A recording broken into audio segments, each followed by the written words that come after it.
yan. Maganda niya sasakyan. Sinabi niya.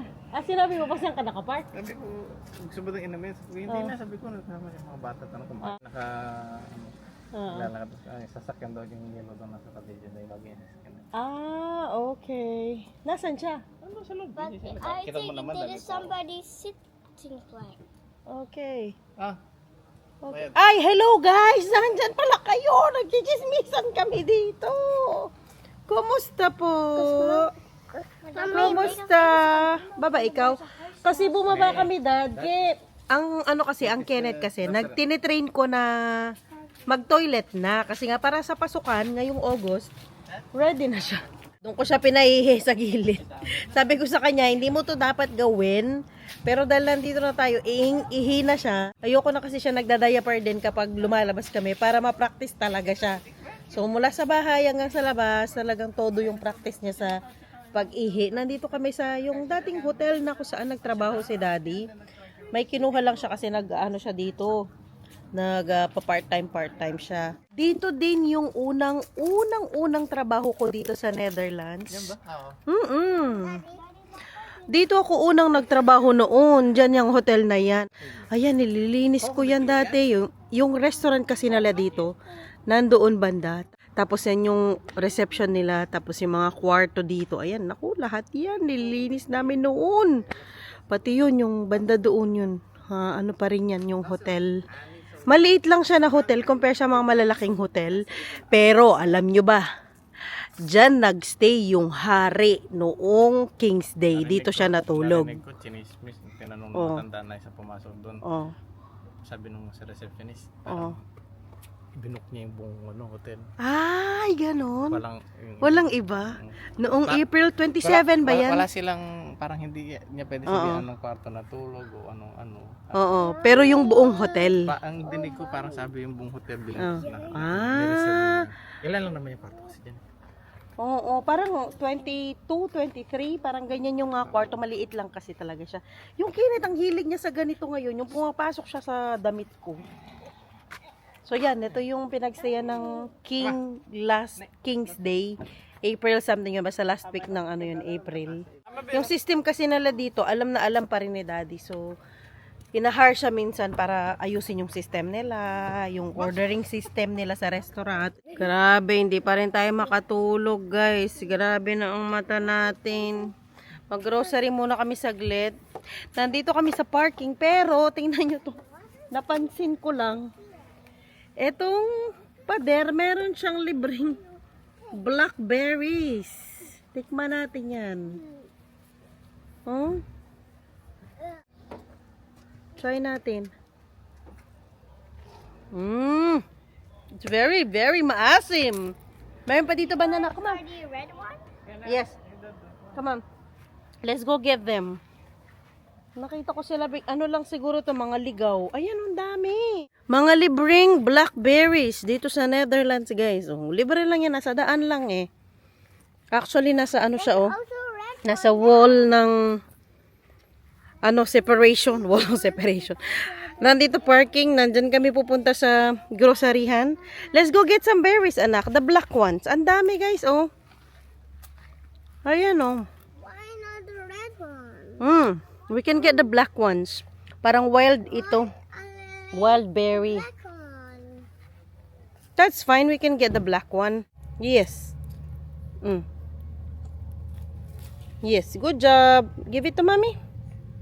Thank you, darling. Oh, I saw the black one there. Yes. Can you ask daddy for a plastic? A little plastic. Ayan ang dami niyang bunga. Ito hindi pa sila ito lang isa. Itong isa. Yan. Meron pa dito sa taas dito. Dami guys. Dami niyang bunga. Ito pwede na rin ito. Pag yan pula, hindi pa yan pwede. Wild berries guys.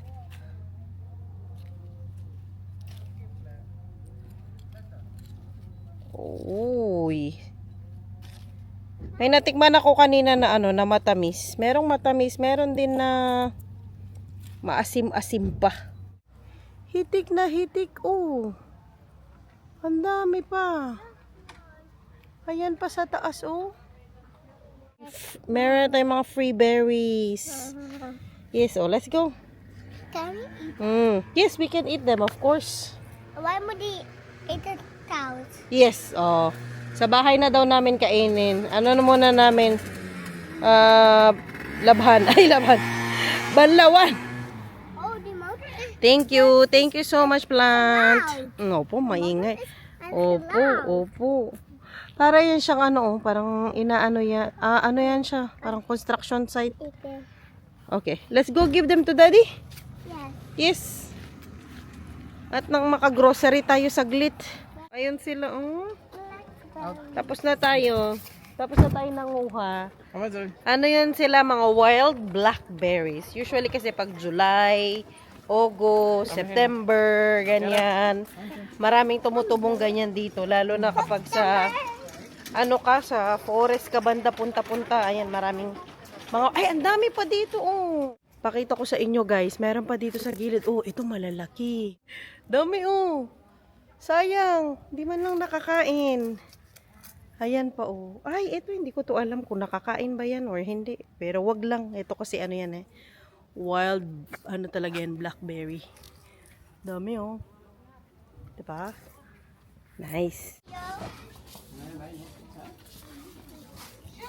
Ganito usually yung layout ng mga groceryhan dito sa Netherlands. Hindi masyadong maluluwang.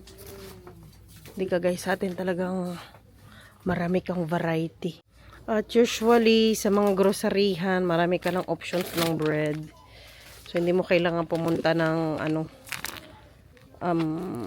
bakery. Usually yung mga supermarket, pero na sila kaagad na gano'n parang bakery. Ayan, oh, may mga freshly baked sila na mga donuts, mga iba't ibang klase ng bread. So, integrated sa loob ng supermarket. Usually, ang mga bakery nila. Ang staple kasi nila dito sa Netherlands ay tinapay and patatas. Madalang lang ang I have a powder. sa normal na Dutch na supermarket, wala ka makikitang isang kaban or 50 kilos, 25 kilos, wala, mga kilo-kilo lang na ganito. Yan, tsaka walang yung nagtatakal ka guys, sabi. Magtakal ka sa palengke, walang ganun. Sa palengke nila, walang nagtitinda ng bigas sa palengke. Sa supermarket, meron ito 1 kilo at pinakamalaki ay parang nakita ko 5 kilos. At ang cute ng ano nila, oh. May lalagyan ka na ng cellphone dito para sa listahan mo. Pero ako, back to basic pa rin ako. Sinusulat ko pa rin ang aking grocery. At ang laki ng nahulog ang aking listahan. Ang ano nila, watermelon, ang laki. Hindi ko alam yan, paano malaman kung matamis ba ang watermelon or what. Ang laki. Nakasale din ang banana. Gawa tayong banana bread, Dad. Masarap yung banana bread. Yan o, magandang pang banana bread, mga ganyan na. Bili tayo ng gulay, guys. Dito sa tabing daan. Ayan. Malapit ito sa bahay namin. Ayan na yung papunta sa bahay. Dad, buksan ko yung pinto, no? Ay, may apple din sila, oh. Apples, marami. Dito sa tabi ng daan, nagbebenta sila ng mga pagulay-gulay. Ito yung perks ng malapit yung bahay nyo sa mga farms. Ayan, mga bio daw na mga fresh na fruits. Cucumber, yung courgette nila. Courgette is zucchini. Dalawa, 1 euro. 1 euro yung cole. Ito yung ano yan? Cabbage, 1 euro daw. Yung cucumber nila malalaki, ah. May honey din sila. Tapos tomatoes, 1 euro 50 cents daw itong tomatoes nila. Fresh nga naman, oh. Ayan pa, oh. Fresh na fresh. Tapos yung sili, hindi ko 70 cents daw ang sili. Tingnan nyo naman to. Kakaiba ang shape.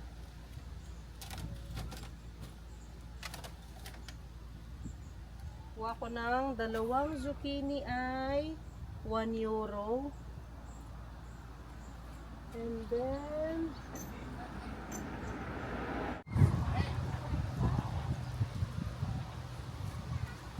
itong repolyo 1 euro din. Bali itong dalawa 2 euros. Meron akong magic na lalagyanan dito. Hirap na hirap ang ating yun. Nandito yung ano nila, magbayad ka lang dito. 2 euros.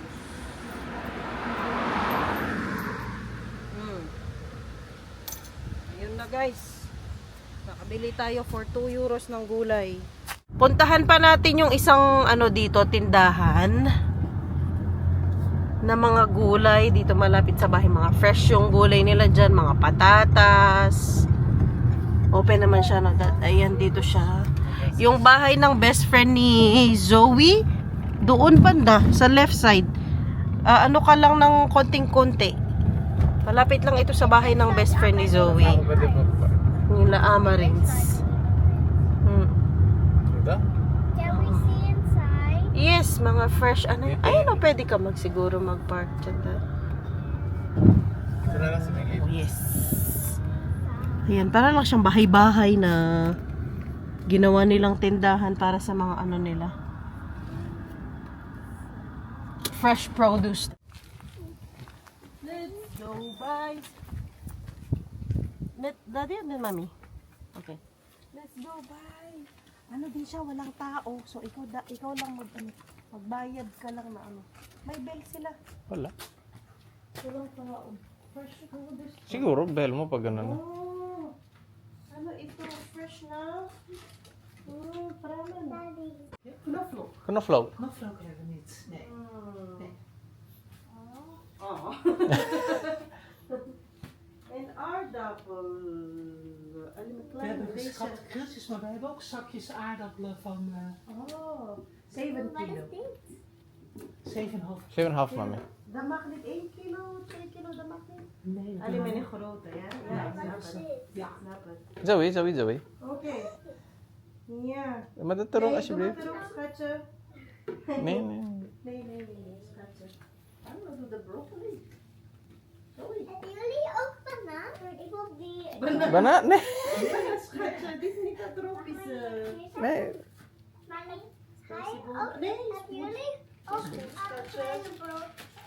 een broccoli? Dat is bloemkool. dat is bloemkool. Zou je deze ook? Alsjeblieft. Pasta dan. En... Loopt het? Kan wij dit 1 euro. Even wachten. 75. Even wachten, Kenneth. Wacht. Maar ook met die weegschaal. 4, 50, 70, 74, Ah, nee. 75. Zo. 4,70 was het. Ja. daarin doen? Nee. Zeg maar, Zeg maar, geef me naar mevrouw. Even wachten, Kenneth. Zij is nog bezig. 74. Nou, dankjewel. Doei Doe doei. ik deze even Oh, mami. Doe dat ook nog. erbij hebben. Oh, wat lieve ya. May libre pa tayo talaga dun sa tindahan kanina, guys. May libre tayong mga patatas. O, maliliit lang, pero at least, diba, nakalibre tayo. Ang dami niya, no?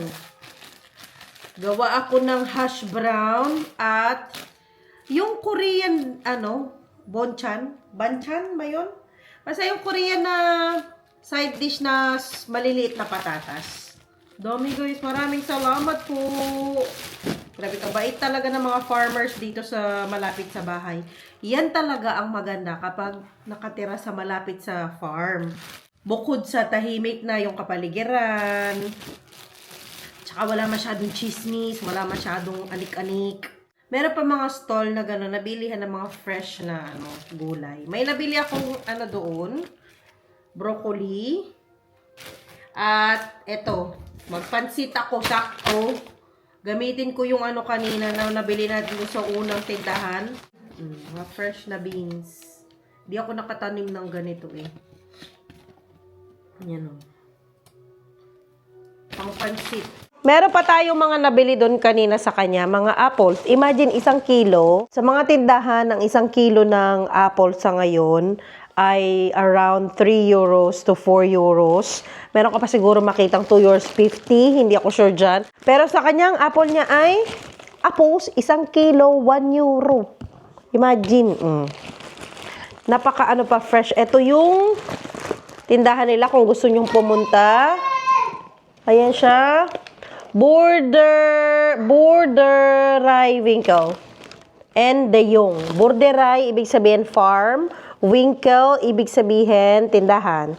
So, farm, store. Parang ganyan. Tapos ay inyong pangalan. N. de Jong. Yung mga fresh yung mga tinda nila dyan. Yun yung mga apples nila. Alam na alam mo talaga kapag fresh ang apple, green pa yung tangkay niya. Tapos, green pa yung sapit niya dito. So, fresh yan. Bagong pitas siguro itong mga to. Pero, hindi ka pwedeng mamitas dun sa kanila. Buti na lang talaga. Malapit kami sa farm. Meron pa tayong apple dyan. Tapos, yung nabili kong zucchini kanina. 2, 1 euro. Tapos, yung ating cabbage. Repolyo.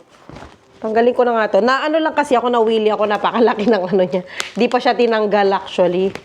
Kanina, yung binilhan natin na last, nagtanong siya sa akin kung kumusta ang stay namin dito sa ano sa barangay na ito. Grabe, putik-putik pa, fresh na fresh. Yung hindi ba kami nahirapan, mag-adjust. Sabi ko, okay naman, mababait naman talaga mga kapitbahay namin dito. Meron pa nga kaming group chat sa WhatsApp. WhatsApp kasi ang ano dito, hindi Messenger. Yung WhatsApp na app, yun yung parang group messaging app namin dito sa neighborhood. Sa purok namin actually, dito sa ano namin, area namin. Tapos pag meron mga nawawalang pusa, doon nagme-message, or nanganak si ganito, or namatay si ganito, na-aksidente si ganyan, or kung may party, barbecue party, or merong mga kagaya nung dati pag fiesta, yung may mga activity sa baryo. Ayan, doon nagchat-chat lagi. Hala, paano ba ito? Kinuha ko pa talaga ito kung saan ako mahirapan. Ayan. Ano na lang natin yan. Banlawan mamaya. Tapos sabi ko sa kanya, okay naman, as in super okay kasi tahimik lang. Wala masyadong hanas-hanas. Tahimik lang talagang buhay. Malayo sa lahat. Which is very good. Very nice. Pero meron talaga mga ibang tao na hindi nila carry yung ganyan. Yung tahimik. Gusto nila sa may syudad. O, pwede na ito. Oh, grabe ka fresh ng ating. Yan yung mga, yung mga food vloggers. Yan tunog ng fresh na cabbage. Repolyo. Oh. Dito pala, nandito yung mic ko. Kairita, di ba? Minsan kasi nakakairita ng mga ganyan, yung mga sobrang OA na mag-vlog ng food or ng items, yung gaganunin nila. Pero mga tao na nagugustuhan naman yun. Pero ako minsan, meron ako nagugustuhan, merong hindi. Usually yung nagugustuhan ko yung sa food. So, ayun nga, tinanong niya kami. Tapos sabi ko sa kanya, okay, super okay naman talaga ang stay namin dito. Yun nga lang, malayo ka sa lahat. Malayo ka sa supermarket, malayo ka sa kabihasnan. Pero still, hindi ko naman ito pagpapalit sa, sa syudad. Mas okay pa rin na dito. Siguro in the future, kung gustong ng mga bata, lumipat, sila na. Pero kami ni Daddy, magstay muna dito. Magtatagal kami dito. Lalo na ito yung unang bili naming bahay. Itong bahay na to. So, might as well sulitin na namin, di ba? Kunin pala natin yung bago ko to gawin, bago ako magluto. Kunin natin yung aking pepino. And then, i-try natin siya. Bago ko i-end ang ating vlog. Kunin natin siya. Meron akong dito. Basket. Gamit ng mga bata ito sa pagkuha ng mga egg pag Easter, pero gamitin ko siya. Let's go. Eto na guys, i-harvest na natin siya. Ayan siya, sumisilip-silip na ang ating pipino. Itong una nating harvest. Para siguro sa iilan sa inyo, napaka-OA at saka ang konti lang ng harvest. Pero para sa akin, super big deal nito kasi tinanim ko ito, no, from seeds talaga. First time kong kukuha ng pipino. Hindi ko alam kung dito ba sa taas da, dulo, or dito. Dito lang sa gitna. Yun o! Ah! Nahulog pa. Wow. Yung isa pa dito. Kaya lang, di pa to pwede eh. Kunin pa natin tong isa, guys. Pwede na siguro to, no? Kesa sa maunahan pa tayo ng mga anik-anik. Ayan, oh. Diba? At least nakadalawa tayong pepino. Meron pa siya dito. Kaya lang, maliliit pa sila. Maliit pa yan. Tapos ito din, maliit pa. Meron pa dito. 3 pala. Hey, maka-proud, guys. Nakaka-proud. Super proud ako sa sarili ko. Pwede naman to matanggal, no? Yung ano niya na ganyan. Very easy yan matanggal. Ayan. Ito wala na, oh. Konting-konti na lang ang ano niya. Yung tusok-tusok niya. Pwede na siguro ito, no? Pang kimchi pa. Try ko din to sa mga bata. Anuhan ko yan. I-cut ko. May konti. Kuha din tayo ng may nakita akong mga kamatis dito banda. Ayan, no? Si Dara ng kamatis. Kunin natin itong mga to, sayang. Yes. Ayun pa. Isa pa dito. Yes. May 3 pa tayong kamatis. Hindi siya gano'ng kalakihan. Ano siya, parang cherry tomato. Pero, manamis-namis siya. Na-try ko yung mga unang bunga niya. Masarap. At, thriving naman ang ating mga ano dito. Kangkong at saka mga onion leaves. Very good. Tumubo na sila. May magamit na tayo. Meron din akong talong dito banda. Lumaki na rin. Oh, sana mamunga. Nahugas na natin ang ating harvest for today, guys. Matamis yung kamatis talaga na yan. Yung may ano yun eh. Ang ano niya mamunga, ang ganda niya mamunga. Yung may matamis talaga siya. Yung may ano yun sa baba, patatas. Kung ma-remember ninyo, nahugas na natin. Nung hinugasan ko, natanggal ka agad yung ano niya. Batik-batik yung tusok-tusok niya. Lalo na ito. Magkaibang color sila, oh. Ito medyo may light ng konti. Tapos ito may stripe sa baba. Try natin siya. Hindi mo naman kailangan anuhan ito, di ba? Balatan. Pero kung gusto mong balatan, pwede rin.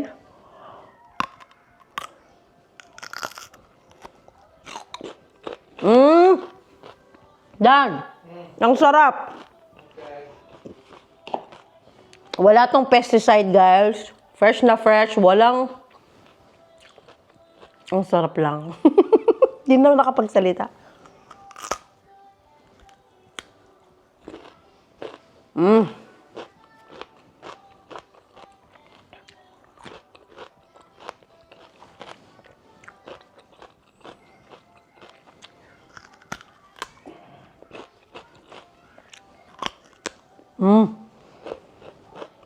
Wala siya masyadong buto. Meron na. After nung ano. Super fresh. Ang sarap. Yung skin niya, ang crispy. Nabuti na lang din ako naghintay kasi ang balak ko sana, hintayin muna siya, humaba muna at mawala muna yung tusok-tusok niya. Pero mas okay pa na ganito. Na hindi siya tanim mo, kain mo ako. Itong isa sa mga bata. Yung mga bata kasi ayaw nila na may balat. So, balatan ko ito. Bigay ko sa kanila.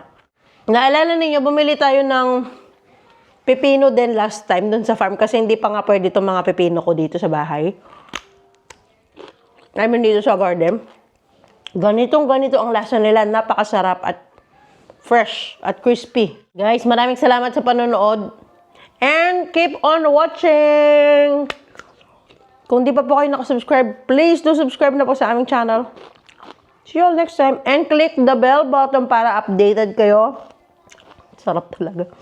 Sa lahat ng aming uploads. Bye, guys!